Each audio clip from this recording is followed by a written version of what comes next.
Hello everybody and welcome to Storm Raids, and today I'm going to be doing a Spookopoly-thon chooses my weekend reads. I'm going to do like a little weekend reading vlog. I wanted to participate in the Spookopoly-thon, but at the same time I was a little bit afraid of like trying to pick a whole TBR surrounding it. And I'm still a little leery about letting it pick my weekend read, so we'll see how this goes. I'm just going to do one roll at a time. I don't read very fast, so I'm hoping it's going to be something I can get on audio or something really, really short. I am reading a lot of middle grade, so I'm hoping to get at least the books that are on my TBR maybe on here, or maybe some that I wanted to read that's not on my TBR. But I know this board can be ornery, and so I have it on my fire, and that's all I have. I don't have a little... My pointer is going to be my little thing because I don't have anything to put it on if I hold it like this.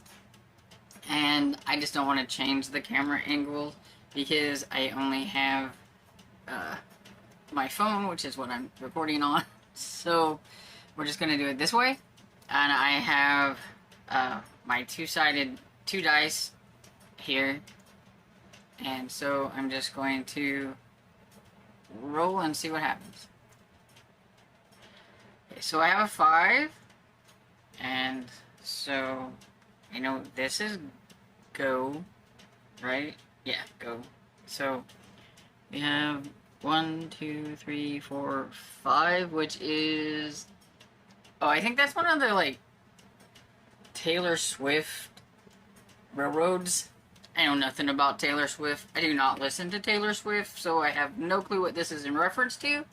But it says they're burning the witches even if you aren't one.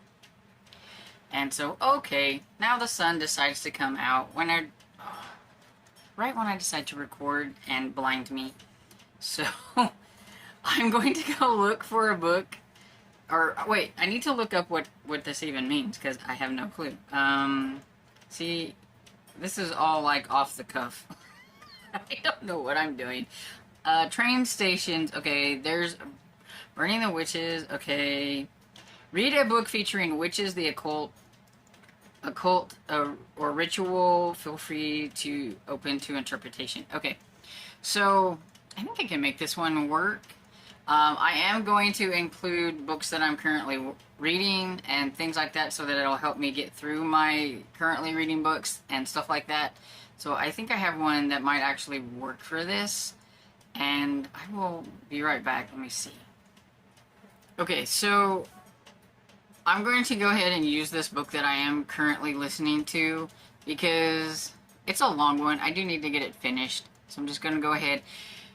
It's like killing me right now. It's hurting my heart, but I need to finish Battlegrounds by Jim Butcher. I think I'm like about 56% into the audiobook, and I still feel like I got like a long ways to go, so it will take me a little bit to listen to that one, and I'm very mad at the author.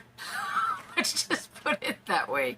I have hit the part where I'm not happy because somebody died, and I just need to finish this off. I've been putting it off. After that happened, I kind of put it down, and I need to get back to it and just finish it up so that I'm caught up on this series. And I'm kind of curious how it ends to see, because he's got marked for 2 more books on Goodreads, but like there's nothing about them, so I have no idea when this is, if he's going to even write them, since this one I think came out in 2020, so he's had plenty of time to like write another like Dresden book if he's going to. But anyway, enough of that. I'm going to finish it up and see what happens. So it's a little bit later on Friday. It's after 6, so this is going to be a little bit darker video since it's getting darker a lot earlier, which I hate. But you're going to see the ring light because I had to get it out. But I finished Battleground by Jim Butcher. Thing was 16 hours long. I love Jim Butcher's books. I love Dresden Files. I'm a little upset with him with this one, but I still really enjoyed it. But there was quite a bit after the battle. Like after everything like the dust had settled or whatever. I thought that book was never gonna get over.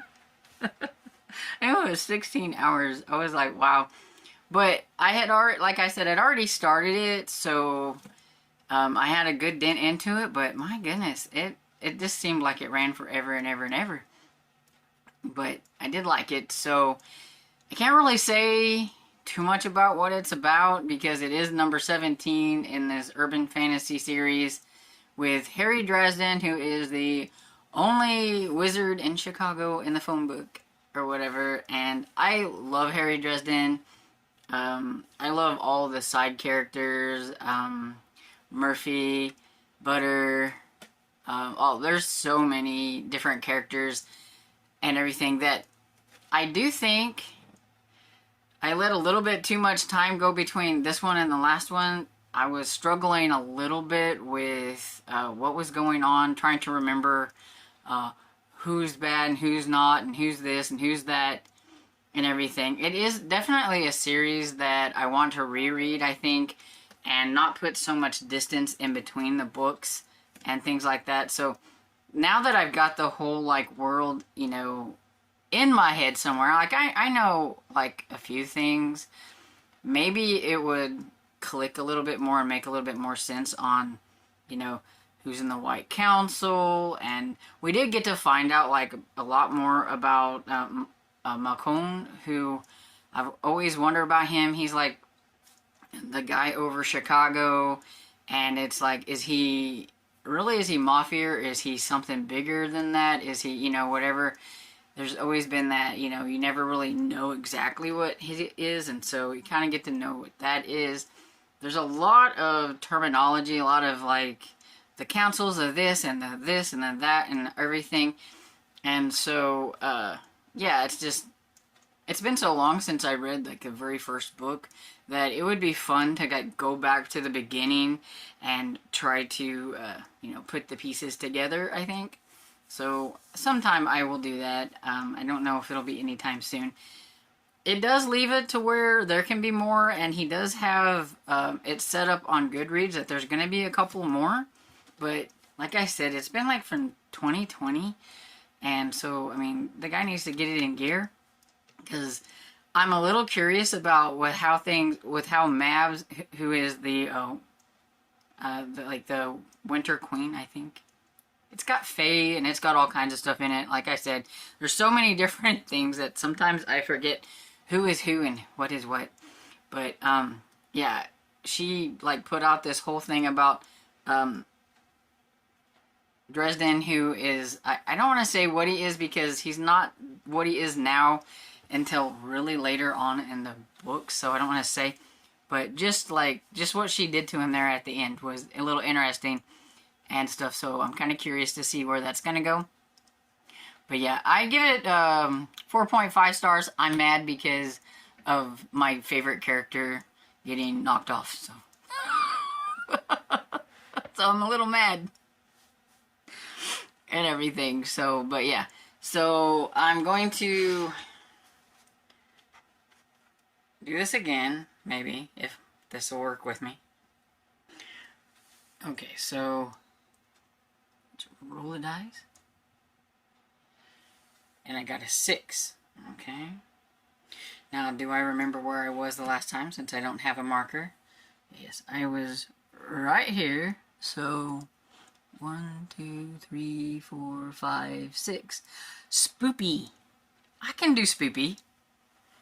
There's a book that I just started today, like, I'm probably not even 6% into it. It's an audiobook. It was the newest audiobook that I just decided to start. It's definitely Spoopy.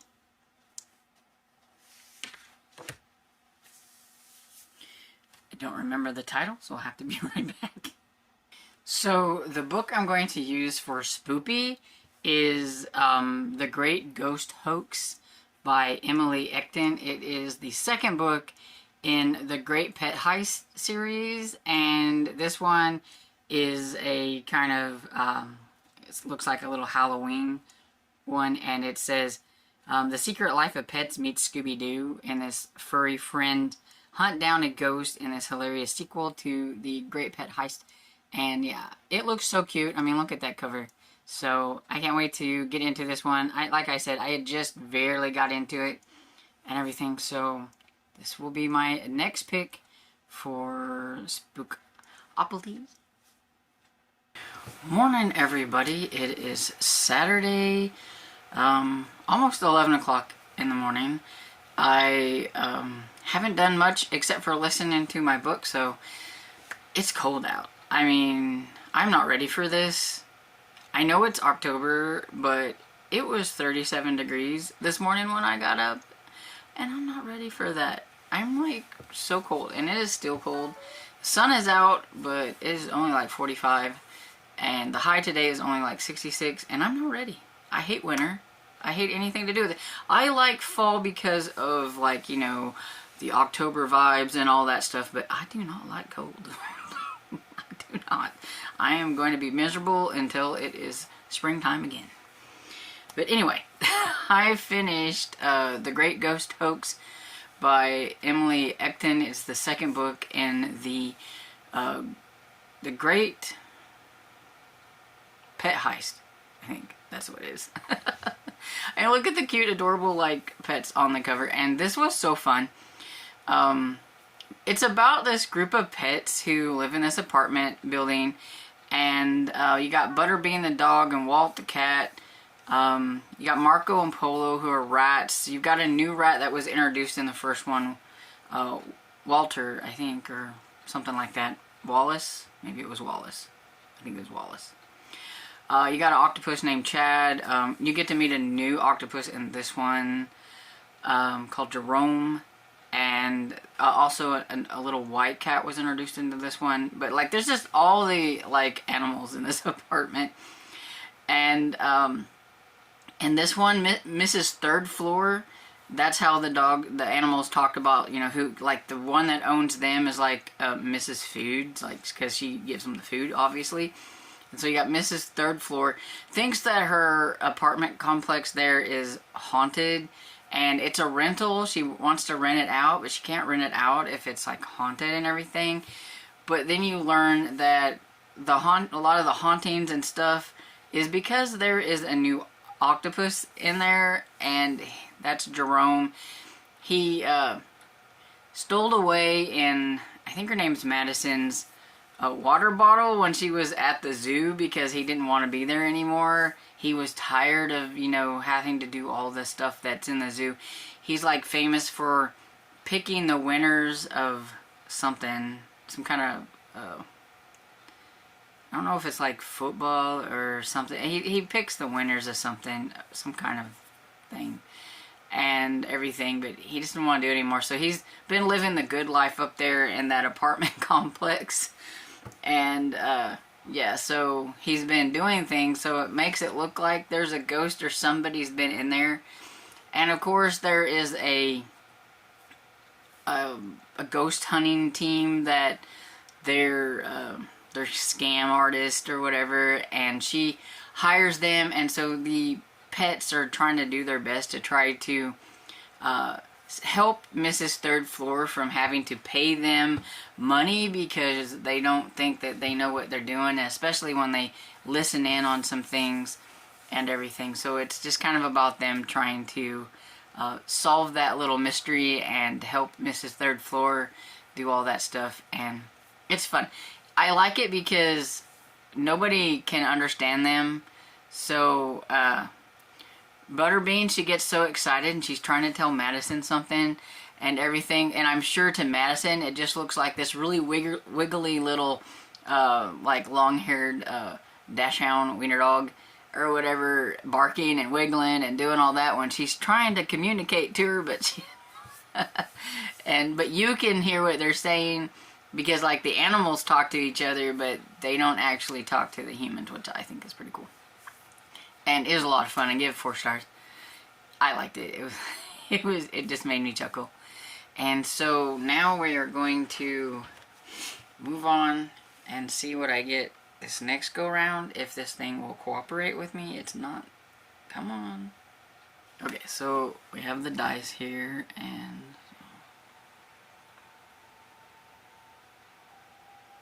is it gonna do anything? Well, of course it did whenever I turned it. Okay, so we have 7 and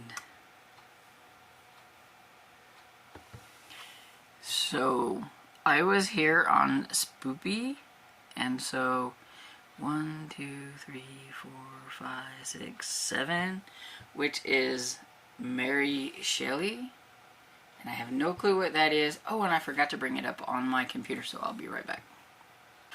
Okay, so I am like not happy with the Mary Shelley thing because it says a pioneer of horror back in the day, Mary Shelley is often created with the invention of science fiction genre.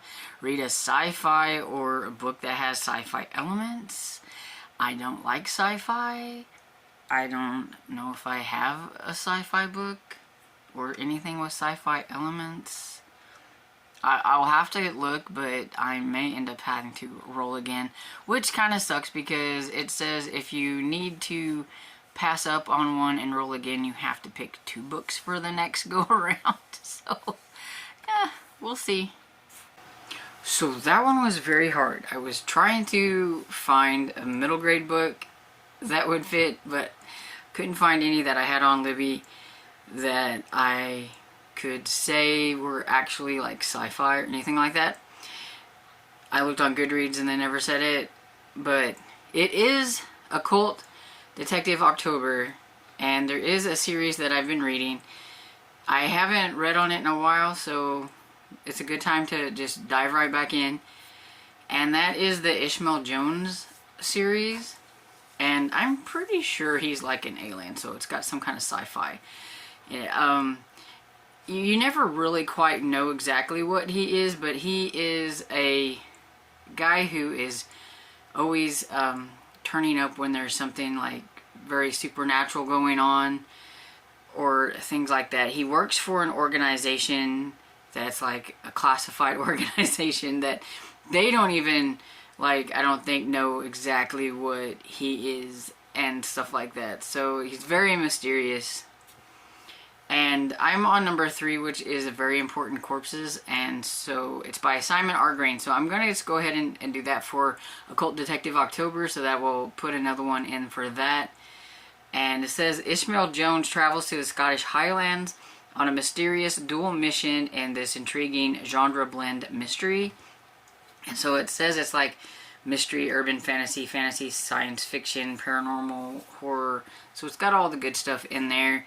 So I'm pretty sure that's the leaning towards like any kind of sci-fi is the fact that Ishmael Jones might not be from this world. I'm just not sure. It's been a while since I've read one of these, so, you know. And it's a 8-hour audiobook, so it shouldn't take me too long. Hey, so sorry about the low light, but it is almost 9 o'clock at night, and I finished Very Important Corpses by Simon R. Green, which is Ishmael Jones number 3. I actually didn't think I would finish it. I figured I'd finish it tomorrow, but I just kind of went down a rabbit hole of looking at what's coming out in 2024 for book releases from authors that I like to follow, and trying to get ahead of the game this go around and everything. And so I just kept listening to it, and I finished it. So I thought I'd go ahead and talk about it and then pick my next roll, because I still got probably about an hour and a half before I'll go to bed, so I could get a little bit worked on it. So Very Important Corpses was about Ishmael Jones. He works for the organization. He is an alien, but you don't really know like much about him or what type or any of that.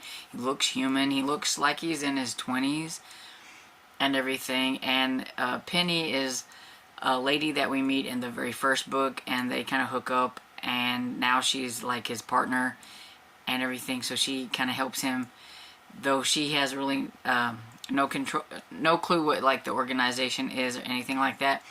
He keeps a lot of that stuff under wraps and everything. It's like the less you know, the better. And in this one, he's been sent to Scotland because there's this group that's called the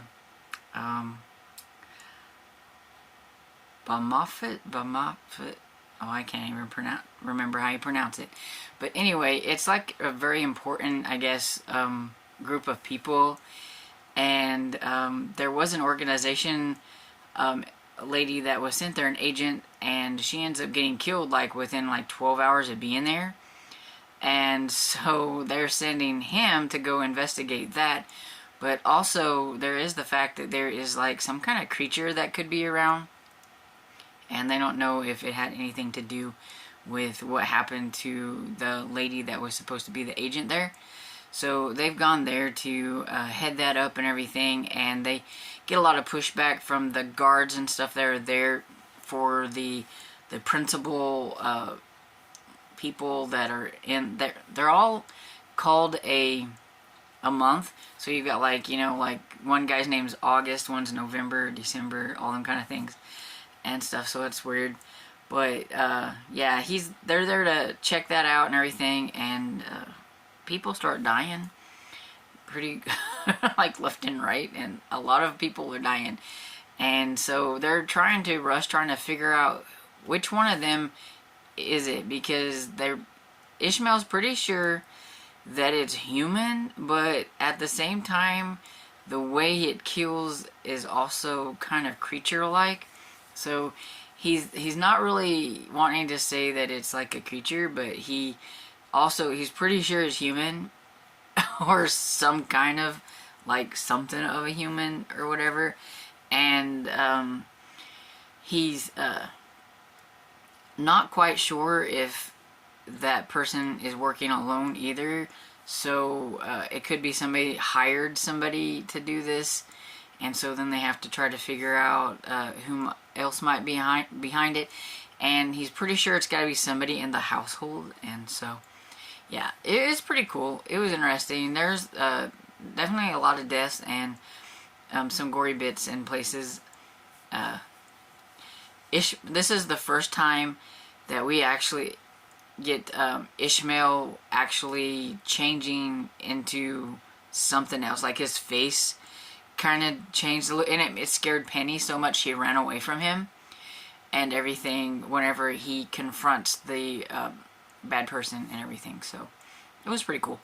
Okay, so I'm going to... Oh, I forgot to tell you, but I gave that one 4 stars. I liked it. It was pretty cool. Next spin. Or dice.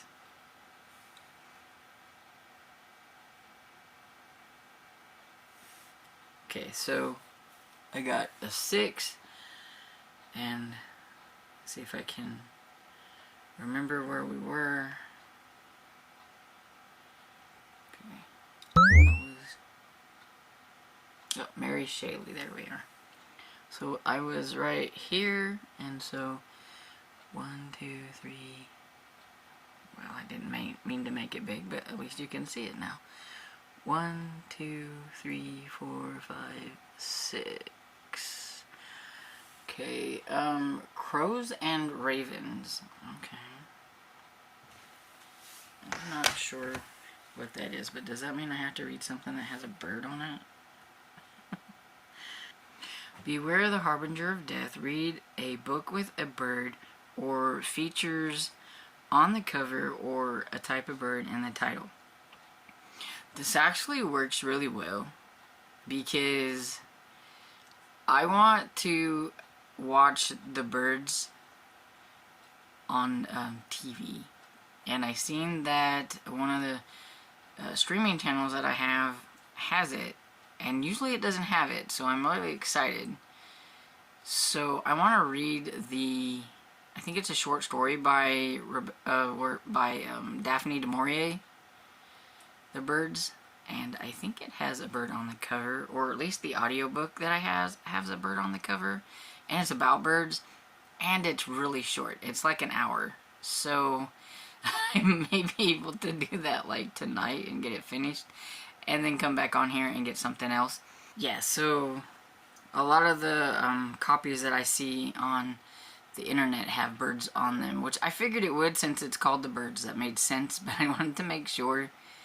And so that's what I'm going to do. It's a short one. I think it's just one of her like short stories or something like that. But yeah, I'm really wanting to watch. I've watched The Birds before, but I thought it would be fun to read the actual story and then watch the movie, and so I think I'll do that. And so I will pop back on here either tonight or tomorrow and let you know what I thought of The Birds. Back really quick. So I finished The Birds by Daphne du Maurier, and it's definitely different than the movie. That you can tell they definitely had to add a little bit of substance to the movie. But it's been a while since I've watched the movie, so I can't wait to watch it again.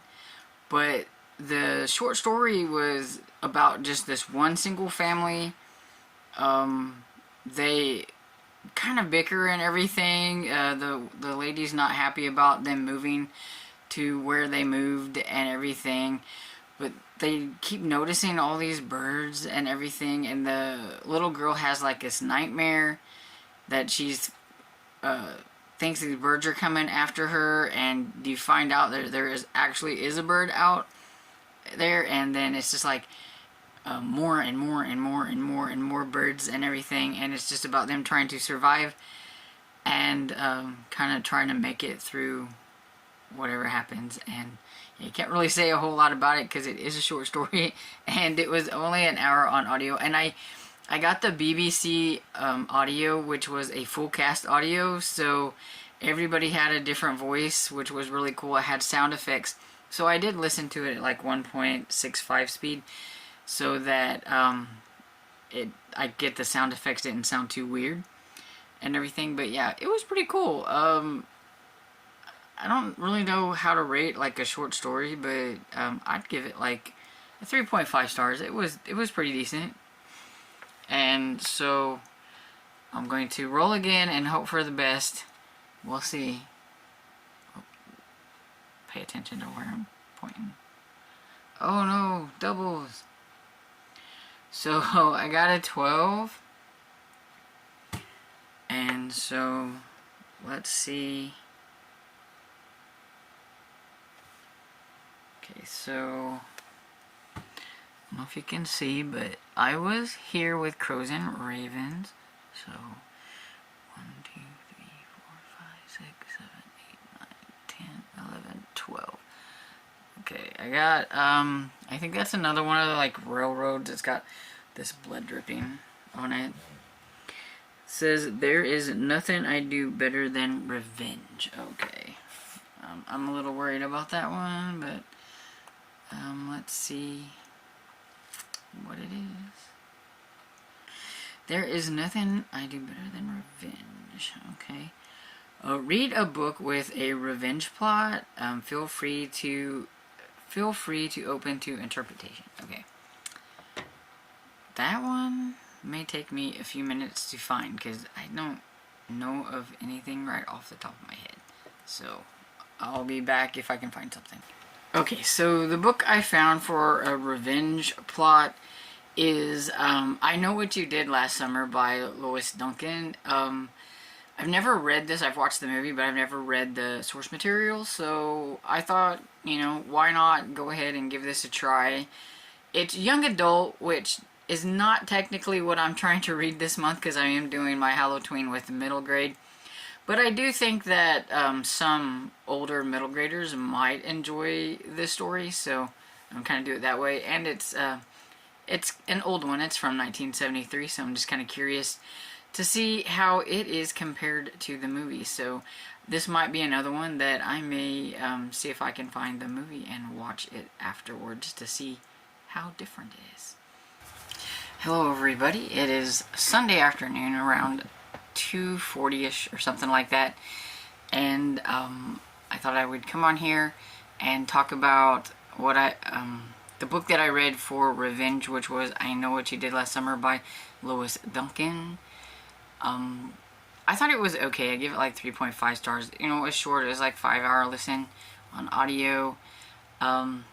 It definitely was different than the movies, but at the same time it had the same kind of premise and everything. It's just, this was written in 1973, and so there was a lot of talk about war protests and things like that that were in colleges and stuff that you don't get in the movies, that's for sure. So it did have a little bit of a different tone to it. But, you know, it's the basic premise of there were 4 kids, teenagers who were driving home from like a party or whatever, and they hit a kid on a bicycle, and they don't go back for help or to call anything, you know, do anything about it. They just leave him there. They did call like 911, but they didn't say who they were or anything. They just left. And then the next year, like, it kind of breaks them up, their friend group up and everything, especially Julie and Ray. They were dating, and Julie wanted to go back and stuff, but Ray sided with the other ones, and that pretty much broke them up. And so he left. He like went to California and like kind of did a year of like loafing around before deciding if he wanted to go to college or whatever. One or two of them, I think they're in college. One was getting accepted to a college. The guy who was driving was older. He was 18. That's why he didn't want to stop, because they could have like gotten in trouble like with juvie, but he would have had to go to like through the adult system, and that's why they made the pact not to say anything. And then one day Julie gets a note that says, "I know what you did last summer," and that kind of starts it, and they each get something around that. And then Barry gets a phone call, and he thinks it's Helen, and he goes, and then he gets shot. He ends up being okay, like he survives, but that wasn't the intent. But then you know, it goes on. You know, they're all like trying to figure out what in the world is going on. Does this have something to do with the notes that they're getting and all that stuff? And I would say it's a little drier than the movie, but at the same time it was okay. The narrator, though, I think they would do better with more of a narrator that had more of a teenage voice. This guy, I can't remember what his name is, but he had a more adult voice, and so you're listening to a young adult book, and it didn't sound very young adult. But other than that, I mean, it was okay. So since I'm not going to be doing a live today like normal, because the lady that we always hang out with, Tiffany from the Beach Bum Bookworm, she's going to a musical, and so we've canceled for today, and I almost forgot about that. So that gives me more reading time. So I'm going to go ahead, since I did a double on the last one, pick another book and see if I can fit one more book in for the weekend. We'll just have to see how it goes. I'm going to have veto power. It has to be a short book or I won't get it in. And so, but we'll roll and see what happens if I can get this stupid thing to work, because it's been giving me fits. Okay, so the last roll.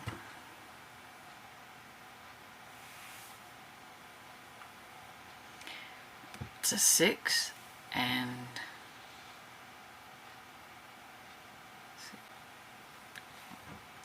so I was over here for the revenge thing. So 1, 2, 3, 4, 5, 6. Lowest rated. That one right there. Lowest rated. Okay, so for that, what I'm going to do is I'm going to check which book that's on my TBR is the lowest rated, because I can't look exactly on my Goodreads and find a book, because most of the books that are in like my want to read section are my historical romances and stuff. So I'm just going to go with what's on my TBR, and I will be back. Okay, so I have pretty much a clear winner. So you can't read it. My handwriting's bad anyway, but I went through a lot of them and I put out the ratings beside each one of them so that I could compare and everything. And I thought 3.5 was going to be my lowest rating of all these books that I have here. But no, I have a clear one. Down here at the bottom is Horror Hotel. And it is a 3.3.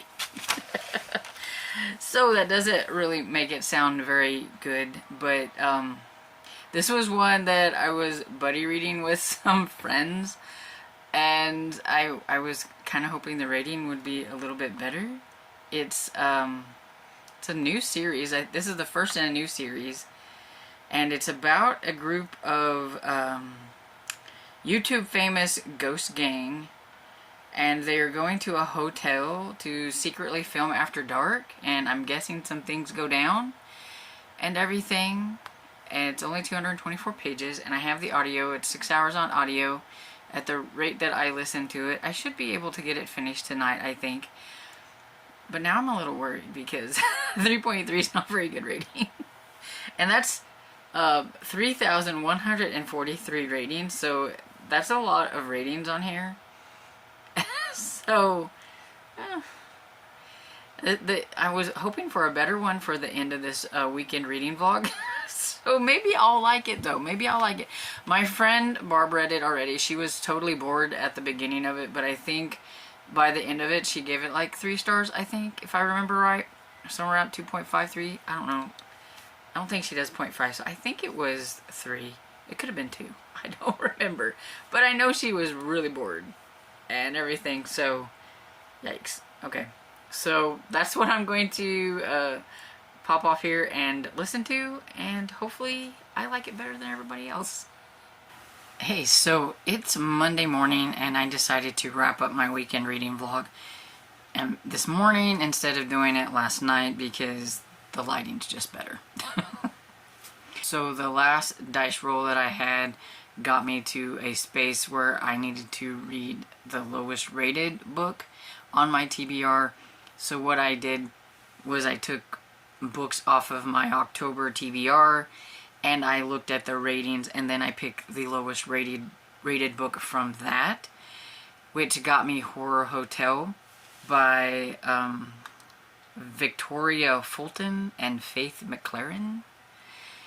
And it had a 3.3 rating on Goodreads, and that's out of 3,145 ratings. So, not very good.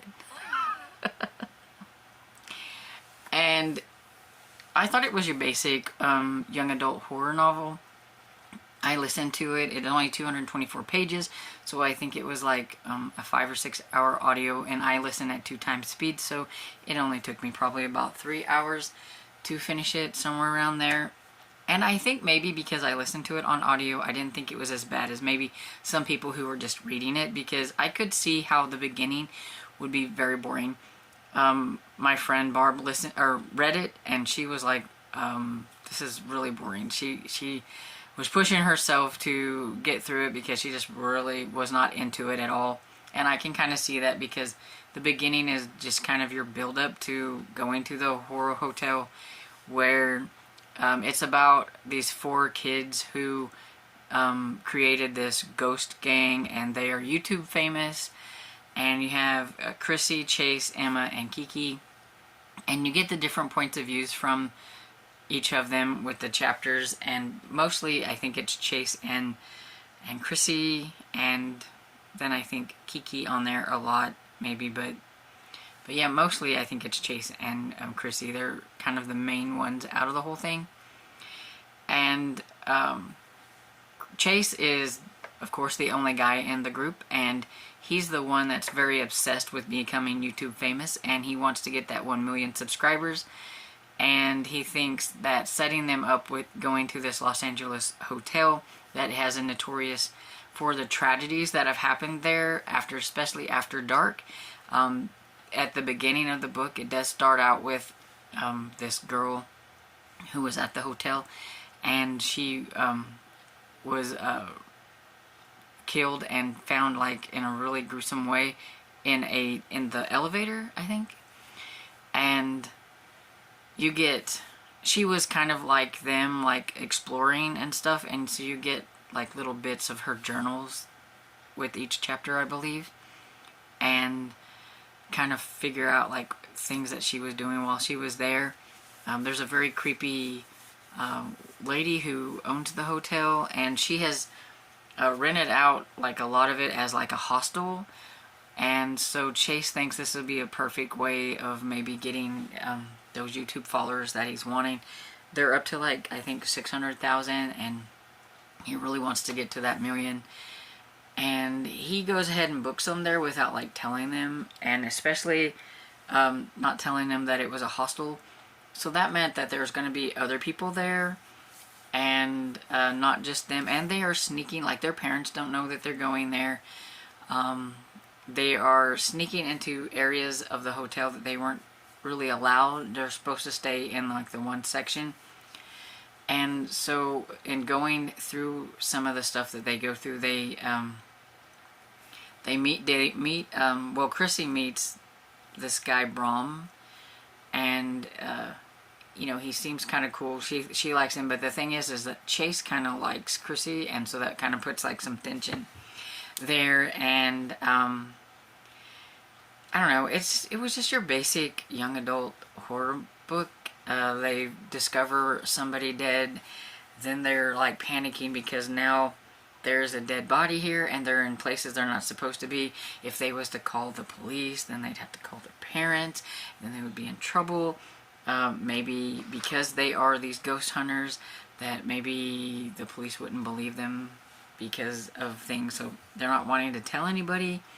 And then, you know, then there's another body, and they thought that it was like this one person, and then they're not sure about the hotel lady, and where you have all these extra people in the hotel. And yeah, you know, I think if you were thinking it was going to be a ghost story, it's not really a ghost story. There are some ghost elements in it, especially at the very end, but I don't think it's really much of a ghost story. It's more of a slasher type, but with only a couple of deaths. So I don't know what you want to call it, but it was okay. You know, I mean, I didn't hate it, I didn't love it. I'm gonna give it 3 stars. It was just okay. Would I read the second one? Yeah, I think I would give the second one a chance. It's on a cruise ship. That sounds kind of fun, a ghost cruise. It hasn't gotten very good ratings either.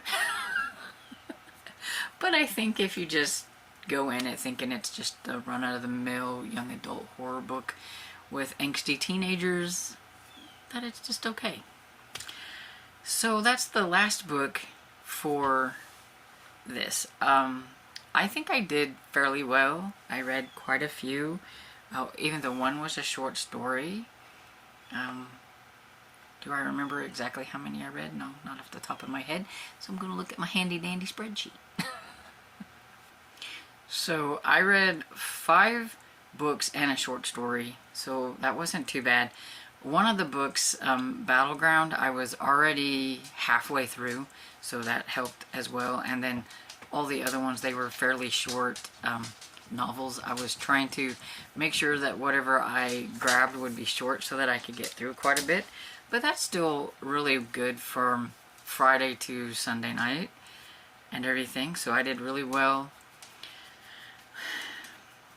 I would say my favorite one out of the weekend would have been The Great Ghost Hoax, which was a not so spooky middle grade book about a group of dogs.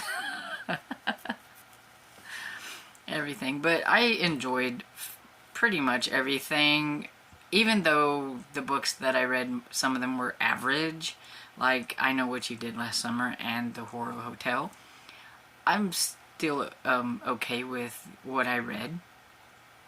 My big takeaway from this weekend is that I don't like structured reading, and I felt that Spookopoly was very structured because I knew I had to read this one book so that I could come back and roll for another prompt so that I could read this one book. And I wanted to read other things, but I was like, no, I need to just stick with this book and finish this book so that I can go and spend, you know, or roll the dice for another book that I need to read this book. And oh, it drove me crazy. I don't do well with one book at a time. I read multiple books. I always have. I've done that for years. I like to be able to dip in and out of books. It's just how I am with my reading. And to know that I needed to stick with one book was just really, really driving me crazy. I thought I might do this every weekend going forth in October, but I don't know if I'd be able to do it. I think it might drive me crazy. For one weekend it was okay, but I'm not sure if I want to do it again. But let me know if you read any of the books that I read over this weekend. And I hope you enjoyed this video, and if you did, please give it a thumbs up and subscribe, and I will see you all next video. Bye!